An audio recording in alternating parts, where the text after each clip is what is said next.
கல்லாமை என்னும் தலைப்பின் கீழ் 10 குறளை பார்ப்போம். எல்லாமை வேண்டுவானென்பான் எனைத்தொன்றுங் கல்லாமை காக்கதன் நெஞ்சு. எந்தப் பொருளையும் களவாடும் நினைவு தன் நெஞ்சை அணுகாமல் காத்துக் கொள்பவனே இகழ்ச்சிக்கு ஆட்படாமல் வாழ முடியும். உள்ளத்தால் உள்ளலும் தீதே பிறன் பொருளை கள்ளத்தால் கள்வே மெனல். பிறருக்குரிய பொருளை சூழ்ச்சியினால் கவர்ந்து கொள்ளலாமா என்று ஒருவன் நினைப்பதே கூட குற்றமாகும். களவினாலாகிய ஆக்கம் அளவிறந்தாவது போலக் கெடும்.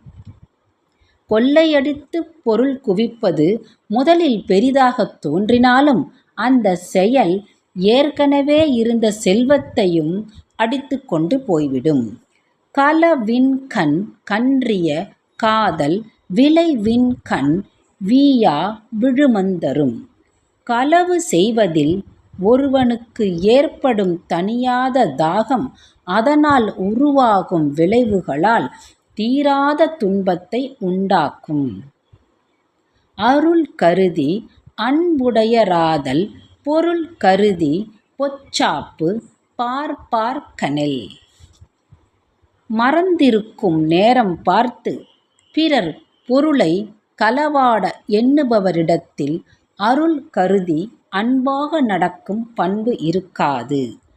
அளவில்கண் நின்றொழுக லாற்றார் களவின்கண் கன்றிய காதலவர். ஓர் எல்லைக்குட்பட்டு வாழ்வை செம்மையாக அமைத்து கொள்ளாதவர்கள் களவு செய்து பிறர் பொருளை கொள்வதில் நாட்டமுடையவராவார்கள். களவென்னும் காரறி வாண்மை அளவென்னும் ஆற்றல் புரிந்தார்கனில். அளவறிந்து வாழ்க்கை நடத்துகிற ஆற்றலுடையவர்களிடம் களவாடுதல் என்னும் சூதுமதி கிடையாது. அளவறிந்தார் நெஞ்சத் தரம்போல நிற்கும் களவறிந்தார் நெஞ்சில் கரவு. நேர்மையுள்ளவர் நெஞ்சம் அறவழியில் செல்லும். கொள்ளையடிப்போர் நெஞ்சமோ குறுக்கு வழியான வஞ்சக வழியில் செல்லும். அளவல்ல செய்தாங்கே வீவர் களவல்ல மற்றைய தேற்றாதவர். அளவு என்பதைத் தவிர வேறு நல்வழிகளை நாடாதவர்கள் வரம்பு கடந்து செயல்களால் வாழ்விழந்து வாழ்வார்கள். கள்வார்க்கு தள்ளும் உயர்நிலை கல்லார்க்கு தள்ளாது புத்தேலுலகு.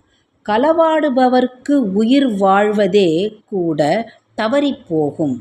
களவை நினைத்தும் பார்க்காதவர்க்கோ புகழுலக வாழ்க்கை தவறவே தவறாது.